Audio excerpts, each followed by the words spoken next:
소통 강사로 유명하신 그 김창옥 강사님 있죠? 쇼도 하시고 그러는데 그분의 그 책 제목 중에 하나, 저 되게 재밌게 읽었거든요, 이거.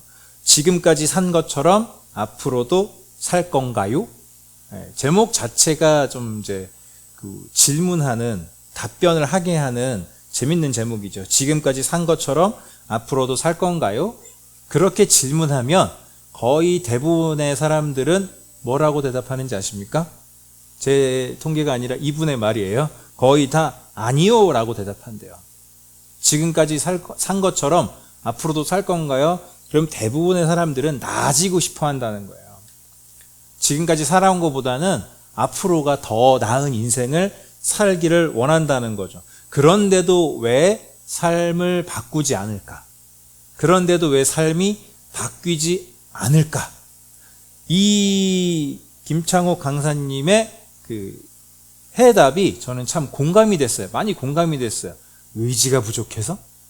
방법을 몰라서?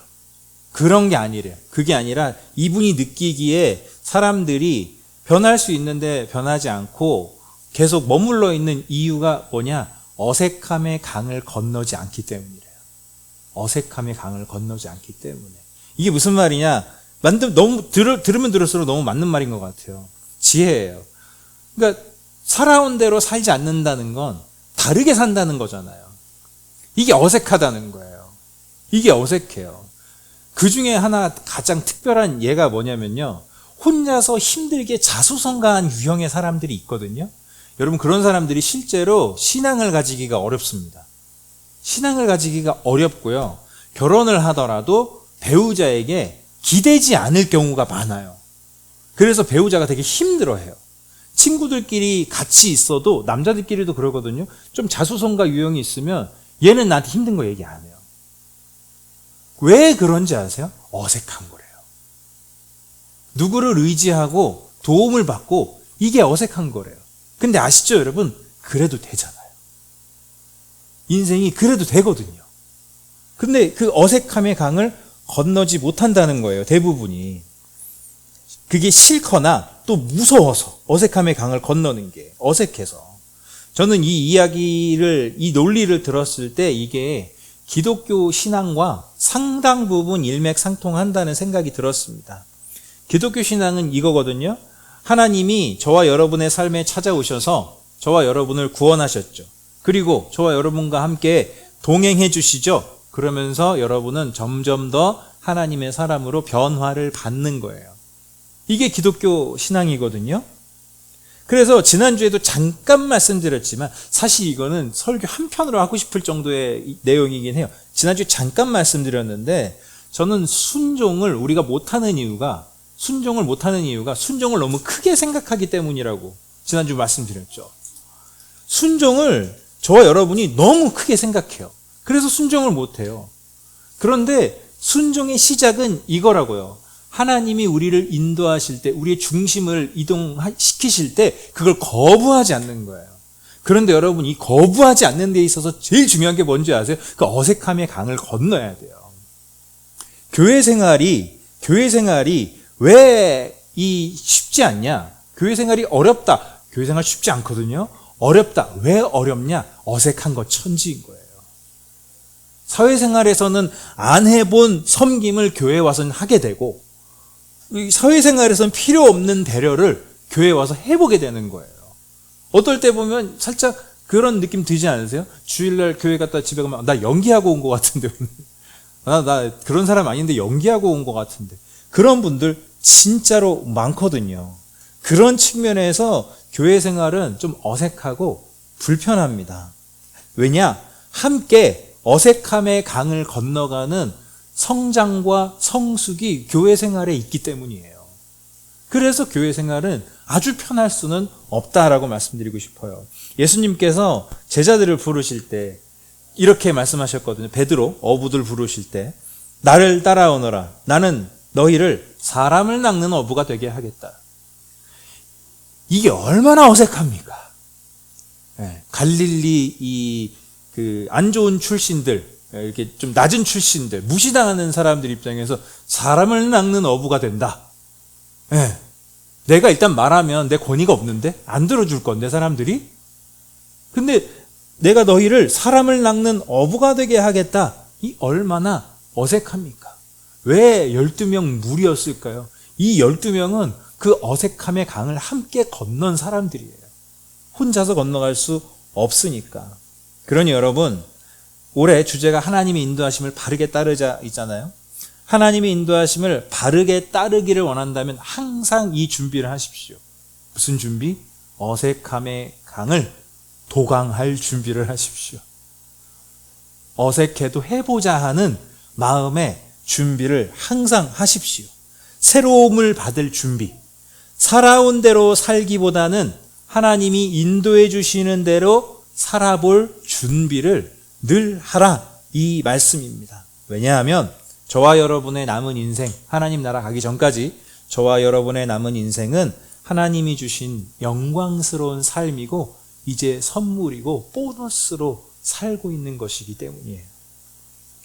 오늘 본문은요, 베드로의 설교를 들은 사람들의 반응 플러스 그 이후로 많은 사람들이 예수님을 믿게 되면서 초대 교회 공동체가 생겨났다는 소식을 담고 있습니다. 저는 이 내용에서, 오늘 본문의 내용에서 등장하는 사람들의 가장 큰 특징이 뭐냐, 세례를 받았다, 죄를 고백했다, 교회에 있으면서 재산을 공동으로 소유하고, 필요에 따라 분배했다, 이런 이벤트가 중요한 게 아니라 이 맥락들을 하나로 묶을 수 있는 단어가, 용어가 바로 오늘 설교예요. 어색함의 강을 다 함께 건넌 사람들이에요.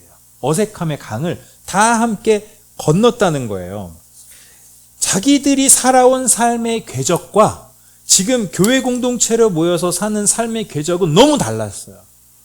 너무 달랐어요. 어떻게 보면 어떻게 이럴 수가 있지 싶을 정도의 작은 천국 같다? 이런 느낌까지 든단 말이에요. 어떻게 이럴 수 있지? 그 정도 느낌이 들어요. 이 사람들이 보여주는 가장 큰 변화의 모습이 뭐냐? 하나님의 인도하심을 따라서 걸어가는 그 어색함의 강을 다 함께 건너갔다, 이 뜻입니다. 자, 처음에는 자기들이 술에 취하지 않았다는 항변을 하기 위해서 베드로가 발언을 시작했다 그랬죠. 그리고 나서 거기서 멈추지 않고 예수님이 어떤 분이신지 설교를 했습니다. 자, 그 설교를 했을 때 사람들의 반응. 자, 오늘 37절 보시죠. 37절. 아주 중요한 표현이에요. 사람들이 이 말을 듣고 어땠다고요? 마음이 찔려서요. 마음이 찔려서. 자, 번역이 약했더라고요. 원어를 보니까 이 번역은 상당히 그 원래의 의도보다 너무 소프트해졌어요. 너무 약해졌어요. 여기서 마음이 찔렸다의 그 찔렸다가 무슨 뜻이냐면 관통하다, 꿰뚫다. 영어로 하면 pierce. 그러니까 우리가 피어싱 한다 그러잖아요. 이렇게 뚫는 거, 피어싱 한다 그러잖아요. 실제로 살을 뚫는 거잖아요. 그 정도로 이게 강한 뜻이더라고요. 즉 무슨 말이냐? 우리가 생각할 때 그냥 양심이 조금 찔렸다, 이 표현은 아닌 거예요.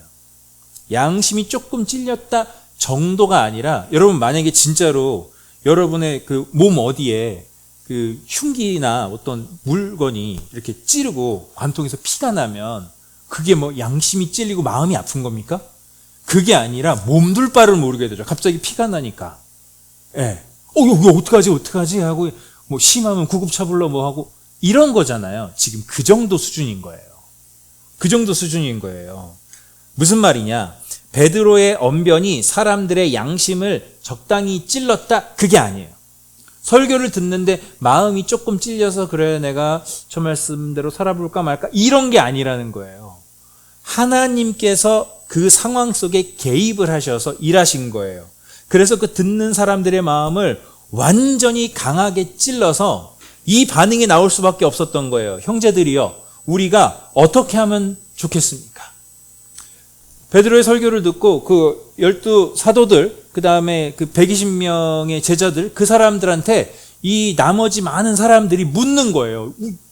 우리도 알 수 없는데 지금 당신의 이야기를 듣다가 어떻게 할 수 없는 찔림이 왔는데, 이 강한 찔림이 왔는데 우리가 어떻게 해야 됩니까? 그러면 당신 말씀 알겠고 뭐 때문인지 몰라도 우리가 그게 지금 엄청나게 찔림이 오는데, 그러면 어떻게 해야 됩니까? 이걸 어떻게 해결해야 됩니까? 라고 물어봤어요. 자, 그때 베드로의 해결책이 38절과 39절입니다. 38절과 39절. 베드로가 대답하였다. 회개하십시오. 그리고 여러분 각 사람은 예수 그리스도 이름으로 세례를 받고 죄 용서를 받으십시오. 그리하면 성령을 선물로 받을 것입니다. 이 약속은 여러분과 여러분의 자녀와 또 멀리 떨어져 있는 모든 사람, 곧 우리 주 하나님께서 부르시는 모든 사람에게 주신 것입니다. 보세요. 이 내용을 한번 보자고요. 회개해라.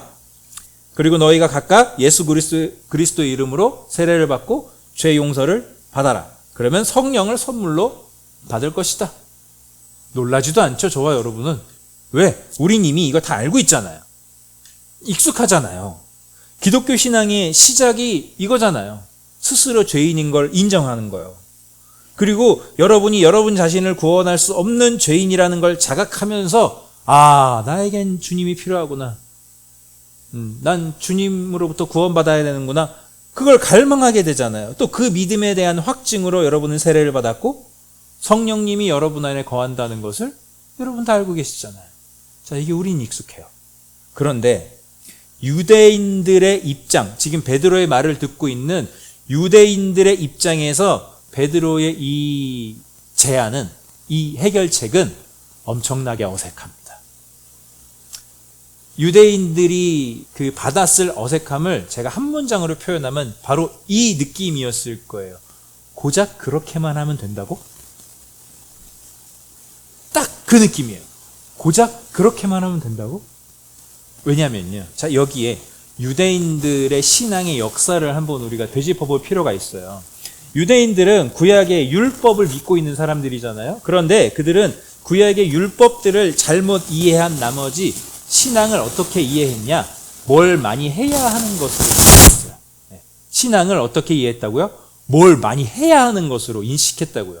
물론 맞아요. 구약 율법에는 뭘 해야 된다, 뭘 하지 말아야 된다가 되게 많아요.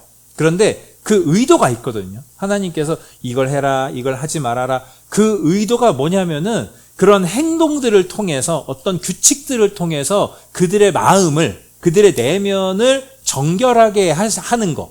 그래서 하나님과 계속 소통할 수 있는 상태를 유지하는 것.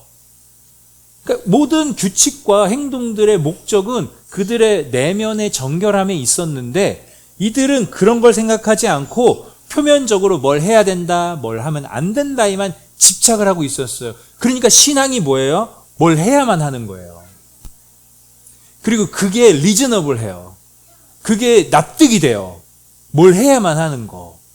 그래서 여러분, 이거는 단순히 유대인들의 문제가 아니라 지금 저와 여러분들도 가끔씩 그 함정에 빠져요. 가만히 안 하고 내가 해야 될 것 같은데 뭘 안 하고 있는 것 같으면 내가 신앙인으로 바르게 살고 있나? 자, 이 의구심이 올라오잖아요. 그런데 유대인들의 이 생각은 상당히 합리적인 거예요. 뭘 많이 해야만 우리가 하나님께 구원받을 수 있고, 뭘 많이 해야만 우리가 신앙인답고, 뭘 많이 해야만 나를 통해서 다른 사람이 하나님을 믿을 것 같고, 그렇게 율법을 잘 지켜야만 된다고 생각을 해서 많이 지키고 있었는데 베드로가 제시하는 건 너무 단순한 거예요. 회개해라. 예수님을 영접하고 죄사함의 세례를 받아라. 그러면 너희가 성령을 받을 것이다. 너무 어색한 거예요. 고작 그것만 해도 된다고? 이건 거예요. 그런데 여러분, 그 어색함의 강을 다 함께 건넌 사람이 몇 명이라고요? 이날에만 3,000명. 아시죠? 성경에서 인원수가 나올 땐 성인 남자만 계산되는 거? 그럼 여기에 최소 곱하기 3 또는 4 해야 돼요. 그럼 10,000명 정도라고 우리가 치자고요. 10,000명 정도가 되는 사람들이 그 어색함의 강을 단체로 건넙니다. 그리고 그들은 더 이상 율법적인 규칙들에 얽매이지 않고 다만 사도들의 가르침을 듣기에 몰두했고 서로 사귀는 일에 집중했고 빵을 떼는 일을 했습니다. 빵을 떼는 일이란 성찬식 했다는 거예요. 성찬식. 예. 성찬식 하면서 예수님의 죽으심과 부활을 기리는 그런 이벤트들을 계속 했다는 거예요. 자, 그럼 여러분, 듣도 보도 못한 집단이 생겨났죠. 지금 이 시점에서요. 듣지도 보지도 못한 이상한 공동체가 생겨났어요. 하나님을 믿는다고 말하는 사람들은 하루 종일 수많은 율법들을 지켜야 하는데 이 사람들은 안 지켜요. 그리고 모여서 그냥 사도들의 가르침만 듣고 있어요. 그리고 서로 사귀기만 해요. 교제만 해요. 그리고 성찬식만 하고 있어요. 그러면 다른 사람들이 볼 때 적폐 세력입니다. 네. 만약에 누군가가 이 수천 명이 모여 있는 거의 10,000명 넘는 이 사람들을 모여서 이렇게 공동생활하고 있는데 이 사람들을 로마에다 신고하면 어떻게 되죠? 반대 세력이 되는 거예요. 반역 세력이 되는 거예요. 그런데 하나님께서 그런 위험들을 어떻게 막아주는지 아십니까? 43절이요. 그 위험을 이렇게 막아주세요. 자, 같이 읽어볼까요? 시작.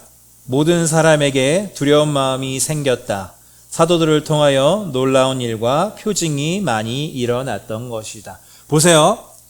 수많은 사람들이 지금 하나님이 인도해 주시는 인도하심을 따라서 해보지 않은 인생을 살아보고 있어요. 어색함의 강을 같이 건너가고 있어요. 그런데 이건 굉장히 위험해요. 사회적으로. 지금 로마에게 한 번에 짓밟힐 수도 있어요. 초대교회인데. 그런데 그걸 하나님이 어떻게 보호해 주시냐? 사도들을 통해서 기적들이 일어나게 하시는 거예요.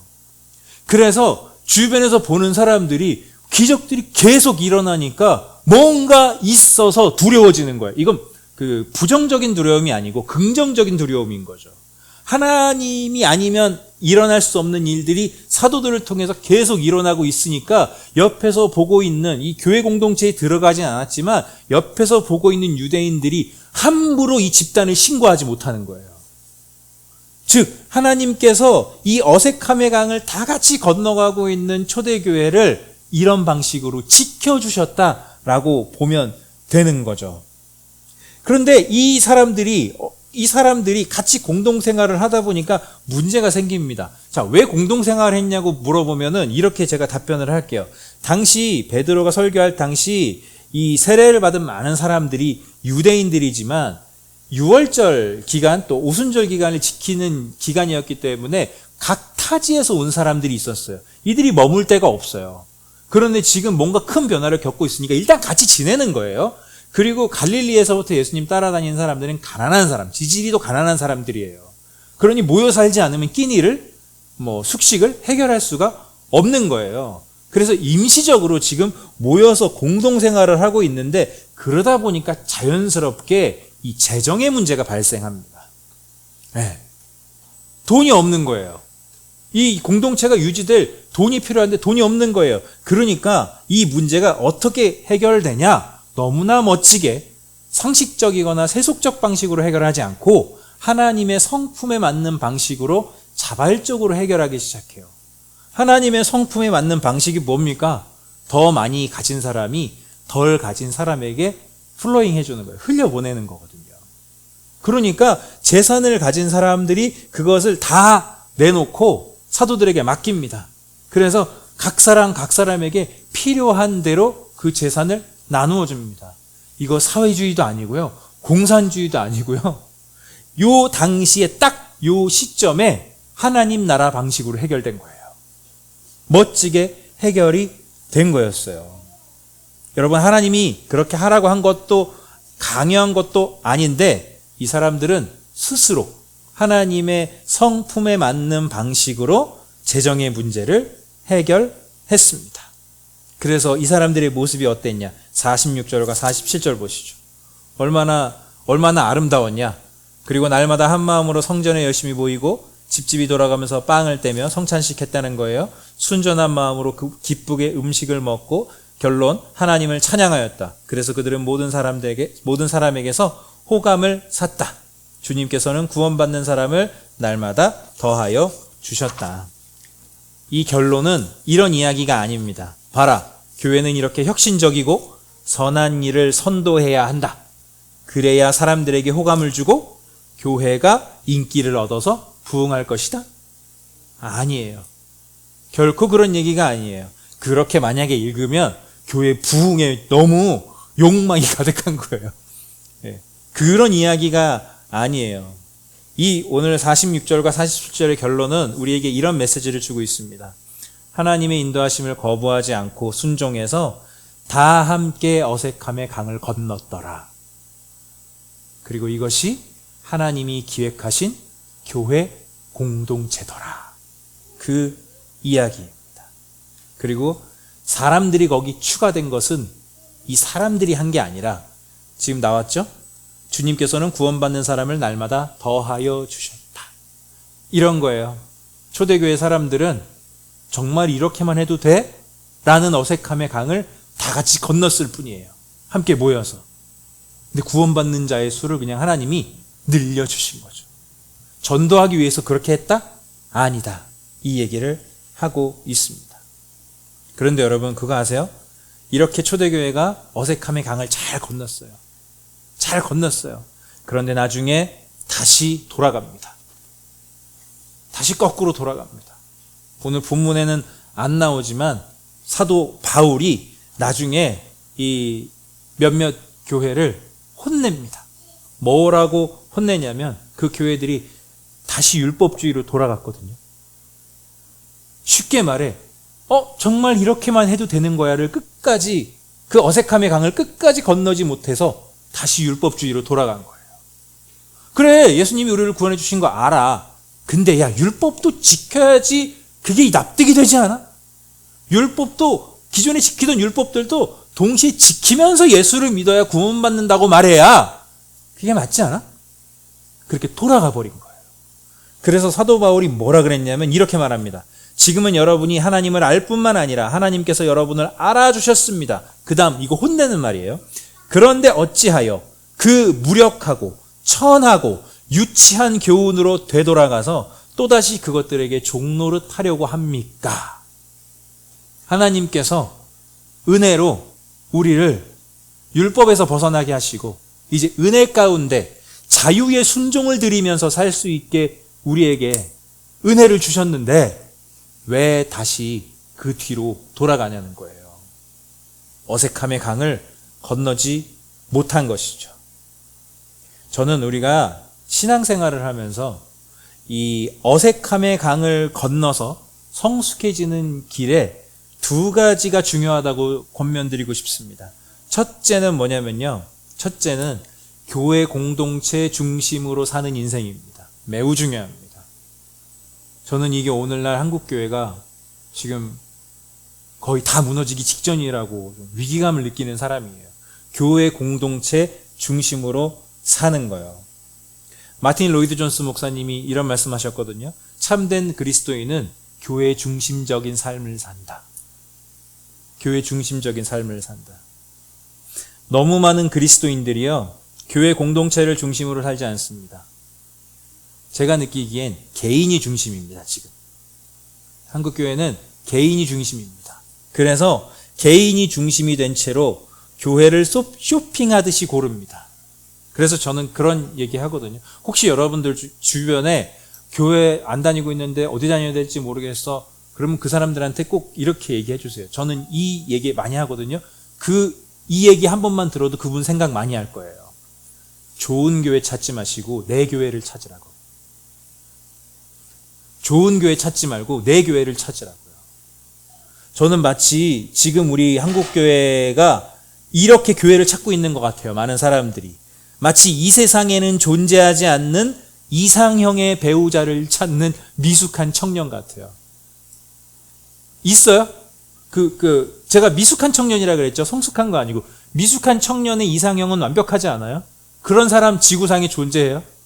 존재하지 않잖아요. 그런데 좋은 교회를 찾는다? 마치 그런 눈으로 교회를 찾아요. 이 세상에 존재하지 않는 교회를 찾아요. 그게 아니에요. 좋은 교회가 아니라 내 교회가 있어야 돼요. 내 교회가. 자, 여기서 아주 중대한 질문 하나 해볼게요. 예수님이 하늘로 올라가실 때 너희가 성령 받기까지 어떻게 하라 그랬죠? 제일 중요한 지침 하나 있었어요. 모여 있어라. 모여 있으라 그랬어요. 여러분 그거 궁금하지 않으셨어요? 왜 모여 있으라고 했을까? 그냥 각자 집에 가서 기도하다가 성령 받고 다시 모이면 안 돼요. 왜 모여 있으라고 했어요? 저는 예수님이 왜 모여 있으라고 하셨을까에 대한 여러 가지 이유가 있을 수 있겠지만 그 중에 하나 아주 중요한 이유가 뭐냐? 어색함의 강을 함께 건너라고요.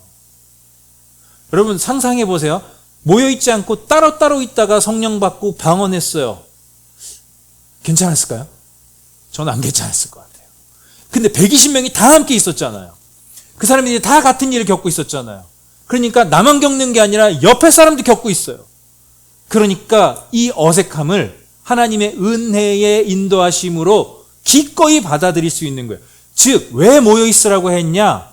그 어색함의 강을 혼자는 넘을 수 없는 그 연약함을 주님께서 아시기 때문에 니들 모여있으라고 한 거예요.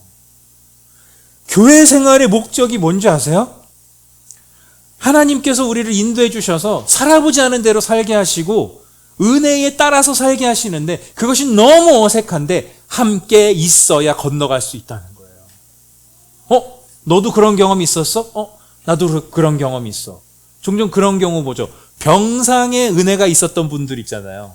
병을 이겨내신 분들, 기적적으로 병 고침을 받은 분들, 그런 분들끼리 모이면 4박 5일 부흥회를 해요. 너도 그랬어? 나도 그랬어. 결혼 생활하다가 겪는 일들도 마찬가지죠. 그 집도 그랬어요? 우리 집도 그랬어요. 우리도 이렇게 기도하면서 이겨냈어요. 우리도 이렇게 인내하면서 이겨냈어요. 자식 키우다 보니 이런 것들 그러면서 하나님 마음 알아갔어요. 어색함의 강을 함께 건너기 위해서 교회 중심으로 사셔야 된다는 거예요. 두 번째, 그러면 어떤 지침이 하나 더 생기냐? 여러분, 결코 바울의 이 교훈대로요, 유치한 교훈으로 돌아가지 마십시오. 유치한 교훈으로 돌아가지 마십시오. 세상이 말하는 상식, 그런 게 유치한 교훈이고요. 내 머릿속에서 기도하지 않고 성경 읽지 않고 예배드리지 않은 상태에서 나온 내 상식적인 생각이 유치한 교훈이에요. 이렇게는 해야 되지 않을까? 이거는 하지 말아야 되지 않을까? 인과의 유혹이요. 거기에 넘어가지 마십시오. 저는 바로 이 지점이 동호회와 교회의 결정적 차이라고 확신합니다. 동호회는 그냥 같이 뭘 즐기는 거고요. 교회의 차이는 뭐냐? 교회의 결정적인 증거가 뭐냐? 하나님께서 인도해 주시는 어색한 은혜의 삶을 함께 공유하는 거예요. 그걸 인정해 주는 거예요. 그걸 서로 박수 쳐 주는 거예요. 제가 요즘에 동네 음악 학원에서 기타 강습을 하고 있잖아요. 초급반이 2개예요. 초등학생들이고, 근데 앞에 반은 3명이고요. 뒤에 반이 1명이에요. 완전히 비교가 돼요. 초급 과정이 이제 이번 주가 돌아오는 주가 마지막에서 끝나는데, 이제 한 텀이 끝나는데, 제가 질문해 볼게요. 여기 3명 있는 그룹이랑 1명 있는 그룹이랑 실력 차이가 날까요? 안 날까요? 나요. 근데 재능의 차이는 없어요. 제가 보니까. 재능의 차이는 없어요. 이 1명도 잘해요. 얘도. 잘 따라와요. 연습도 많이 해요. 그런데 계속 혼자 하니까 어떤 게 있는 줄 아세요? 선생님, 이게 맞는 거예요? 일주일 동안 연습하고 왔어요. 기타 처음에 하다 보면 여기 손이 엄청 아프거든요. 선생님, 여기 점점 딱딱해지는데 이게 맞는 거예요? 근데 앞에 3명은 어떤지 아세요? 이미 와서 연습하는데 이미 와가지고 서로 손가락을 만지고 있어요. 제가 그게 너무 웃기더라고요. 서로 손가락을 만지고 있어요.